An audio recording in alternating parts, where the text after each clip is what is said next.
Hello class, welcome to the second lecture for this week, which is about assessment, decision making, and learning targets. I'm really excited to be getting into this topic with you because assessment is one of the most important things you can do to help your students. It's how you know where they are, it's how you plot out where you want them to be in terms of knowledge and skills. And so let's go ahead and get started.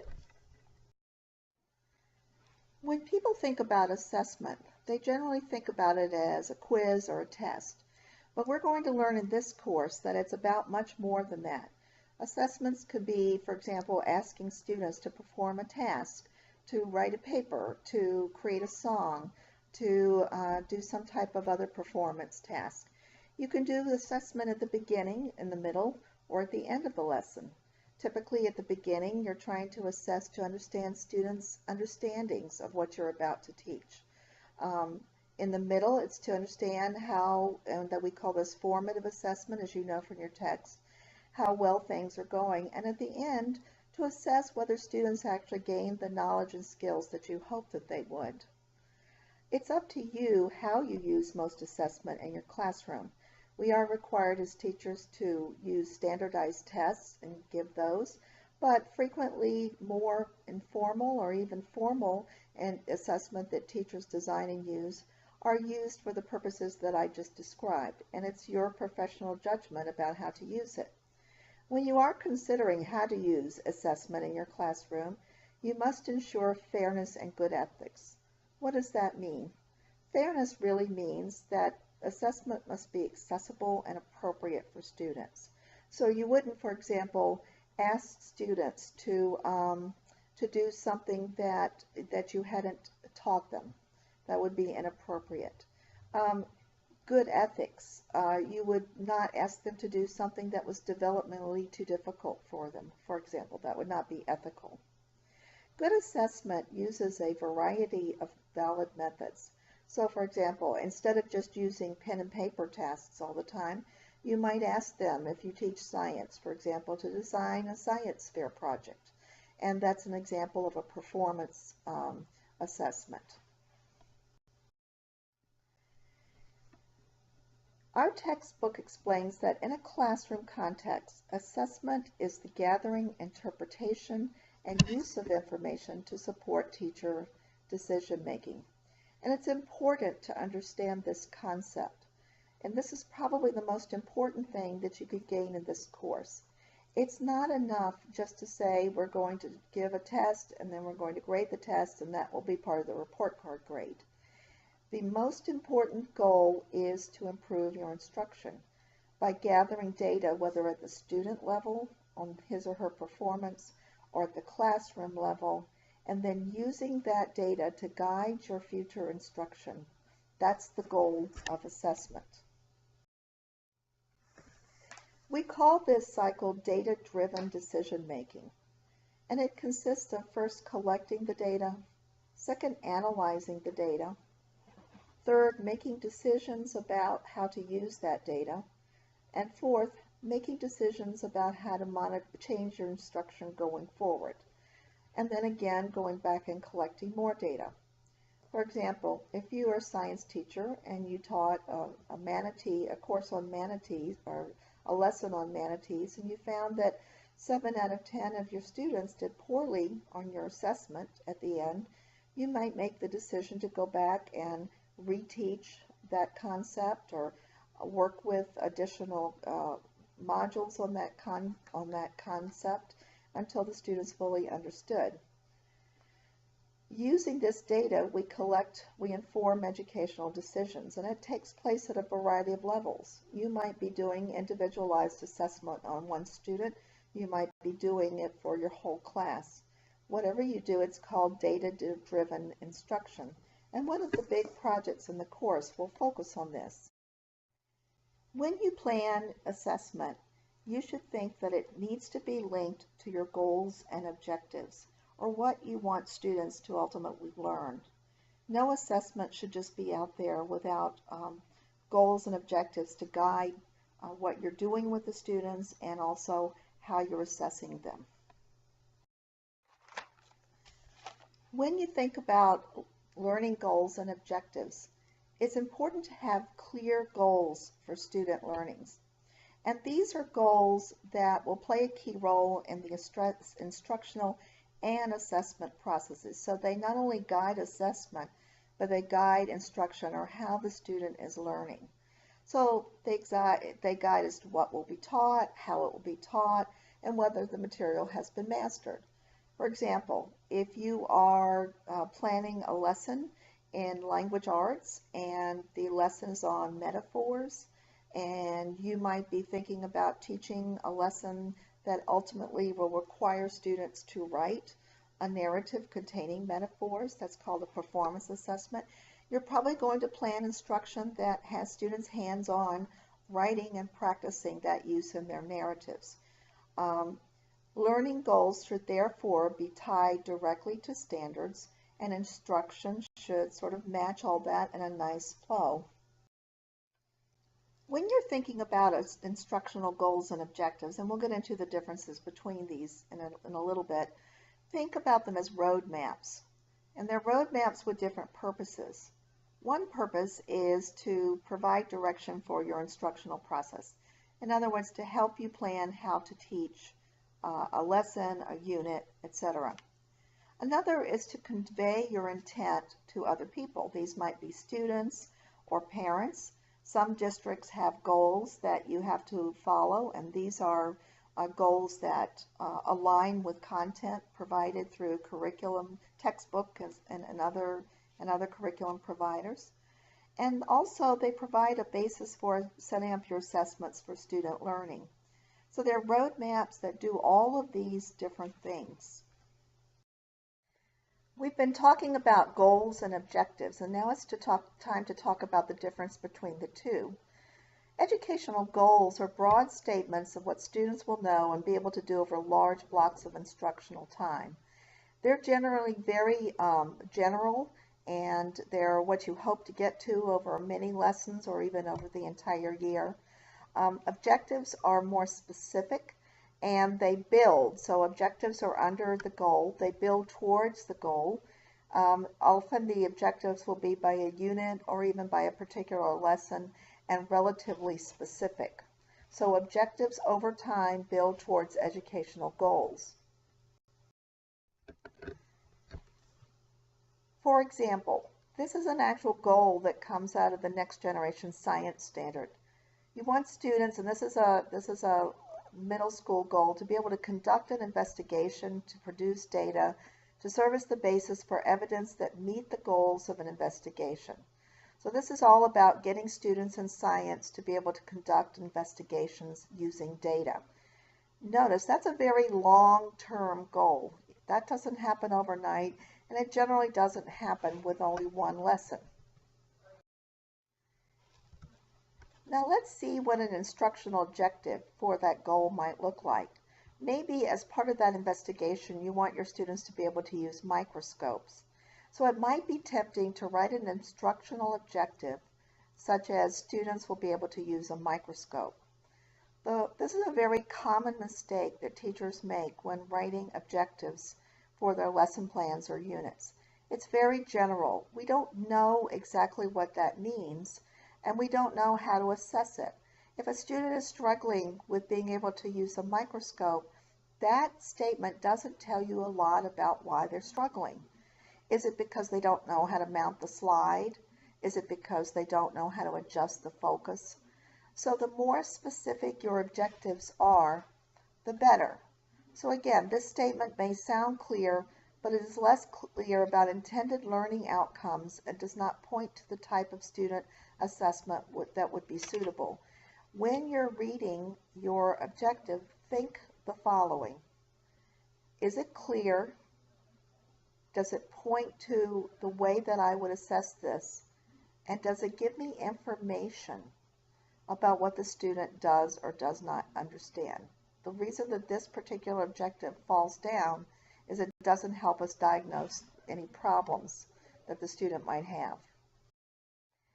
Instead of phrasing the objective the way that we just did, what if we instead phrased it like this?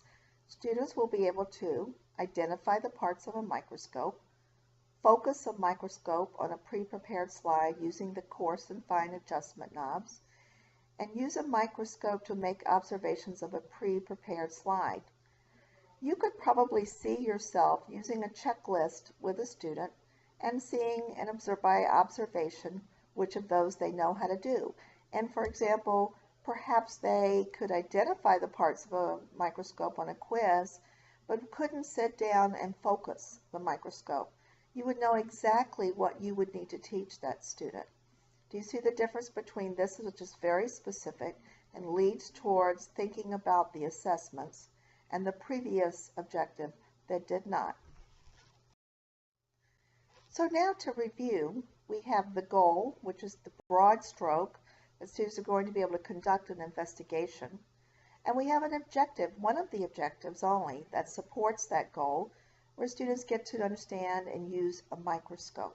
You see how the difference, the goal is very general, the objective is very specific. There will be many, many objectives and lessons that support students as they work towards the completion of this goal. When you're thinking about planning objectives for lessons, you should keep these 4 characteristics in mind. First of all, they should be based on some type of standards. And most of us have standards that we deal with in day-to-day practice, whether they're specific to a content domain like science or math or language arts or district standards. Secondly, they should be specific to the appropriate lesson and task in the lesson. Sometimes we get into a mismatch where we're not really having our lesson teach the objective. So that match between our students actually being taught what is being covered in the objective is important to think about. They should be clear. They should be straightforward and readable. And it's always a good idea to discuss the objective with the class. For example, you could say, if you were teaching the microscope lesson today, class, we're going to be trying to learn how to use a microscope, how to focus a microscope, and go through the various parts that we did before. Many teachers find it good for the upper grades. You can start doing this as early as 2nd or 3rd grades when students are reading, to post the objectives for the day on the board so that students are clear about what they are learning. You can share objectives with your administrators. You can share them with parents as well. Probably most important is that the objective be measurable.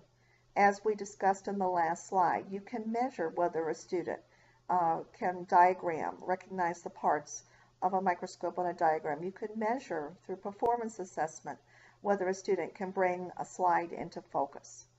How will you know that the student has met the objective?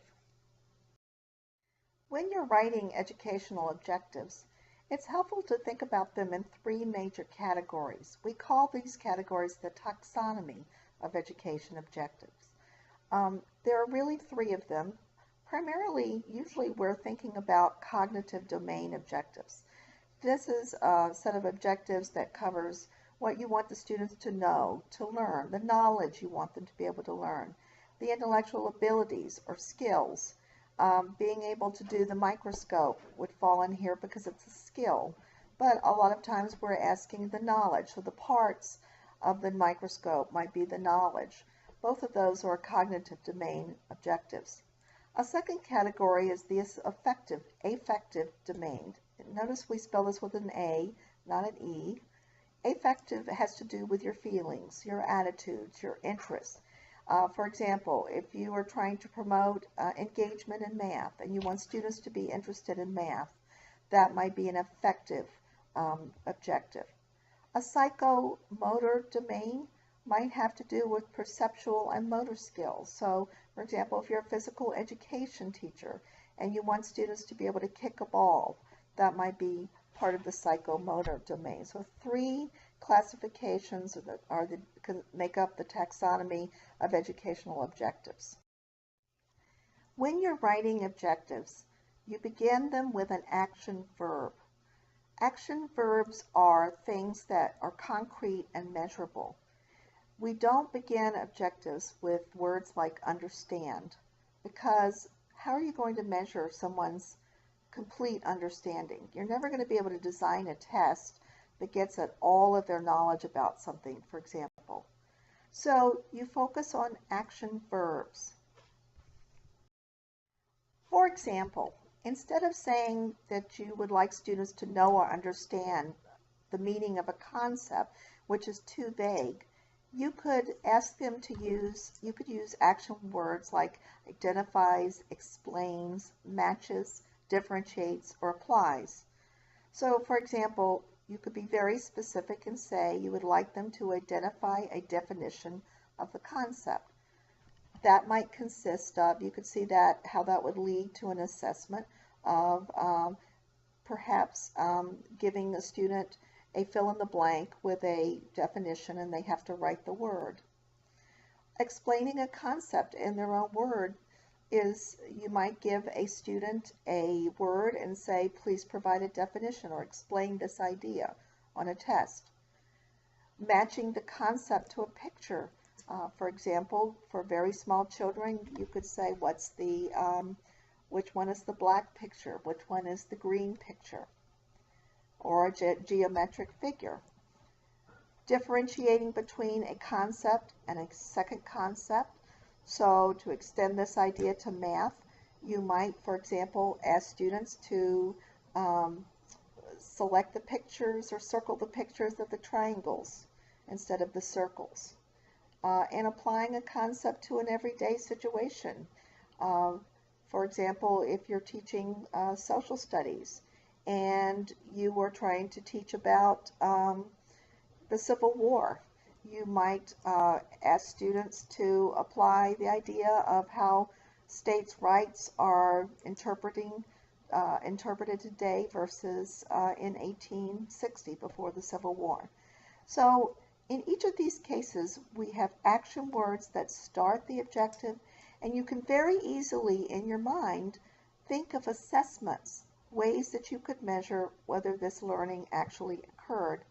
Whereas if I just say understand something, I can't really make up a test that's specific enough to cover everything that the student might have to understand about that concept. When creating objectives for learning activities and assessments, you want to think carefully about the category that the objectives are going to fall under. And Bloom's taxonomy for a long time has been like the go-to place for objectives. I'm sure you have heard of like knowledge versus synthesis, comprehension versus analysis. So for example, and this may not be the best example, but we can look at math for an example. So this would be, I think I took this from first grade, perhaps. I think it was like first grade where I started with this. So we would look at the categories. Knowledge, knows the number system and basic operations. So that's just basic knowledge. Comprehension, understands math concepts and processes. So this actually isn't even as detailed as it should be. Application, uses mathematics to solve problems. So you're given a word problem, they say, okay, I'm going to use addition to solve this. Analysis, shows how to solve multi-step problems. So given a more complex word problem, they can first collect, so they're going to add, and then perhaps subtract something else from it. I don't know. And then synthesis would be derives proofs, and then critiques proofs in geometry. Okay, obviously I didn't get this from first grade. But you see how the different categories go through the different levels of understanding. Okay, so that's Bloom's taxonomy. You likely will have heard of it, but now we have like a revision of that. Apply means to use that understanding and carry it out to do something.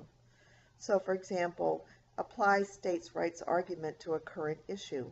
Students might be asked to say, okay, well, how does the states' right issue play out today in an issue like funding for schools? Analyze means to break down something and think about its individual parts. So you might use words like discriminate, outline, attribute. In our example in social studies, a teacher might ask students to attribute a cause of the Civil War and provide historical evidence for their reasoning. So to break down and think about its component parts. Evaluate used to be at the top of the pyramid, but now it's the second one down. It means to judge or test for oneself. So evaluate or judge why the North won the Civil War. The student has to not only remember things about the Civil War and understand how they all fit together, but he or she has to be able to compare those component parts and then make a decision about an outcome. Create is now at the top of the pyramid, and it means to design or construct something new to the student, not necessarily new to mankind, but new to the student. For example, you might ask a student to create a video depicting the impact of the Civil War on a current political issue. So I encourage you to become familiar with this revised taxonomy and to use it as you construct your learning objectives.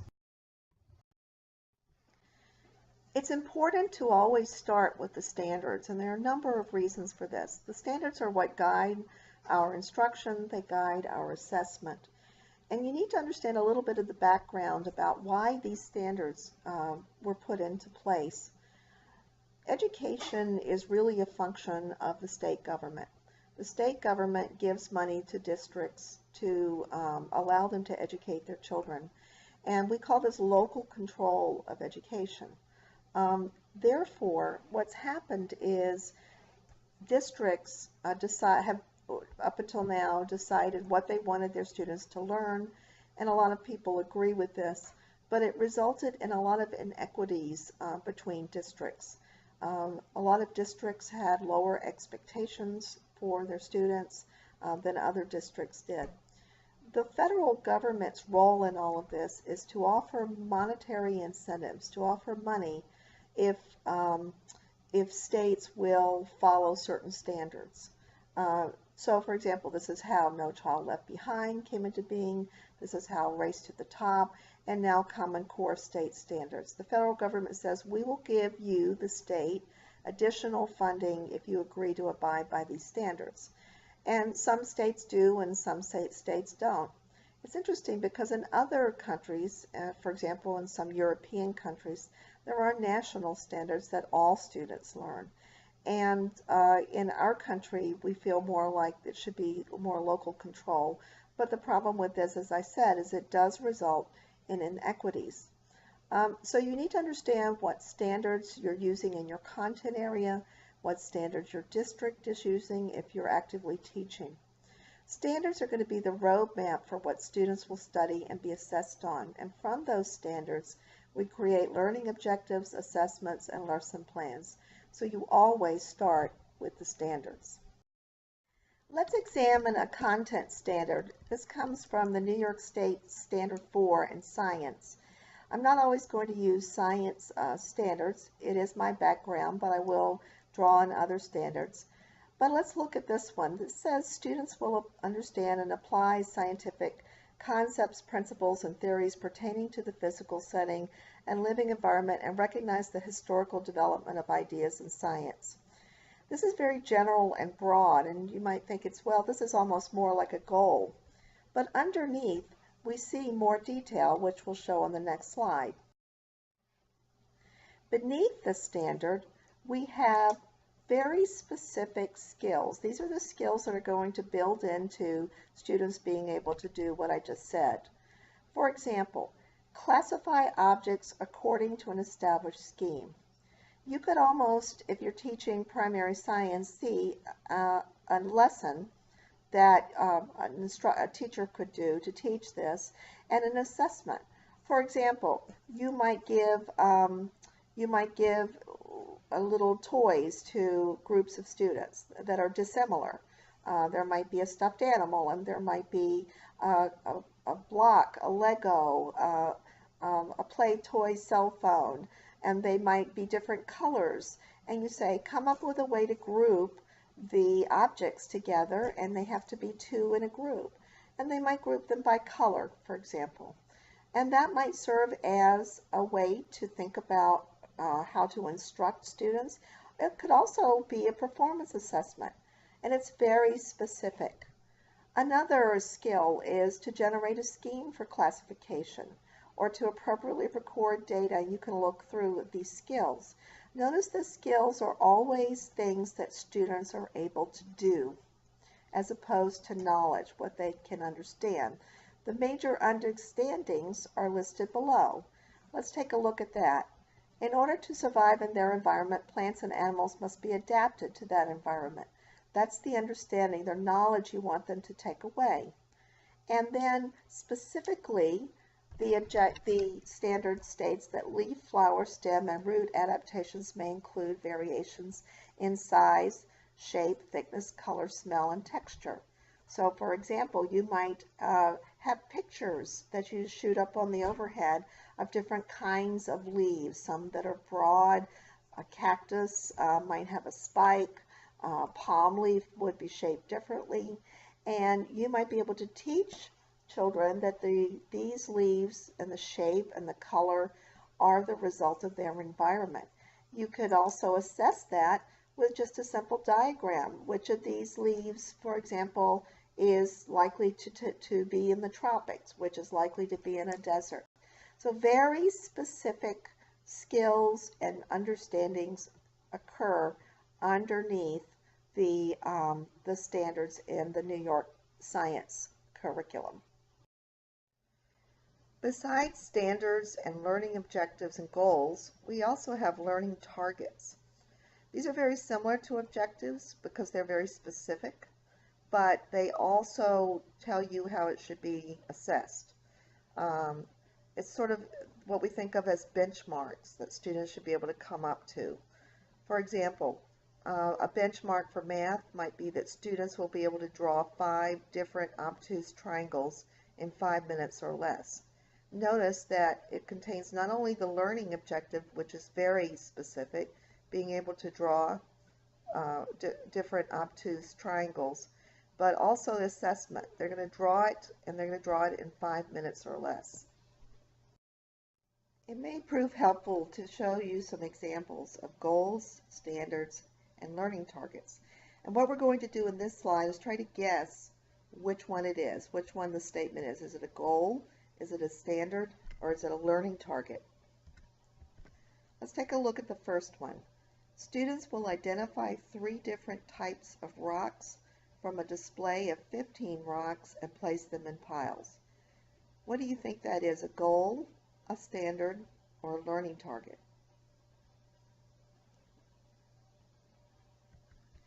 If you said learning target, you're correct. It's a learning target because it's very specific, number 1. Number 2, it identifies the objective that the students, what they need to know or be able to do. And 3, it actually gives you the assessment. You can see a student sitting down and being given a display of 15 rocks and putting them in piles.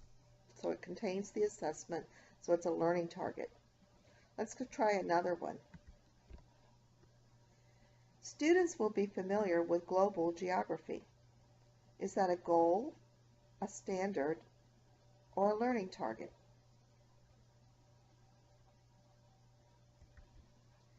It's a goal. It's not very specific, is it? It doesn't say what the student needs to be able to know or understand. It doesn't say what they need to be able to do. It contains no assessment. And it's generally very long term. It would take a while to teach students about global geography. So it's a goal. Students will be able to write creative passages and critique other students' learning passages. Is that a goal, a standard, or a learning target? It's a standard. Although it does contain a description in general of what students need to be able to do. It's not very specific, and it doesn't contain an assessment. So it's a standard. Students will answer 10 of 12 questions about ancient Egypt in 15 minutes without the use of notes. Is that a goal, a standard, or a learning target? If you said learning target, you're correct. Just like the first bullet, It's very specific and it contains the assessment embedded in it. So I hope this slide clarifies the difference between goals, standards, and learning targets. As we conclude this lecture, there's some big messages that I hope that you take away from it. First of all, the purpose of assessment is to make informed decisions about instruction. It's not just to provide the student with a grade. Goals, objectives, standards, and learning targets are related to each other, but they're different. Goals are much more general. Objectives and learning targets are more specific.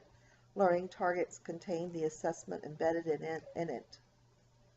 Standards are important. You must be familiar with the standards for what you're teaching, whether you're using Common Core or a state standard, or in science, the next generation science standards. Your assessment must tie back to your standards and objectives and be included in your learning outcomes, your targets. From there, you can use the student performances for decision making about your instruction. You must write clear, measurable, and specific learning objectives and learning targets. So we're going to avoid the use of the words know, understand, gain knowledge, because they're not measurable and you shouldn't be using them in learning objectives. This concludes this PowerPoint. Thank you for listening, and you can continue in the learning module.